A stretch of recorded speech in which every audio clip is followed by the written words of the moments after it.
একজন পুরুষ মানুষের চিন্তাভাবনা আর একজন নারীর চিন্তাভাবনা কখনোই এক হতে পারে না। পুরুষ মানুষ ইনকাম করলে, চাকরি করলে ভাবে আমার সংসারটাকে, আমার স্ত্রী সন্তানকে কিভাবে ভালো রাখবো।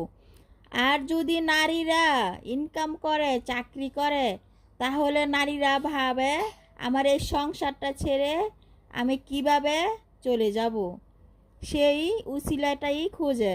এর জন্য একটা পুরুষের চিন্তাভাবনা আর একটা নারীর চিন্তাভাবনা কখনোই এক হতে পারে না। বিজ্ঞানীরা বলছে যে একটা পুরুষের মাথার টেনশন যদি একটা নারীকে 100টা নারীকে দেওয়া হয়, তাহলে 99 জনই পাগল হয়ে যাবে। আসলে কিন্তু এটা বাস্তব এবং সত্য কথা।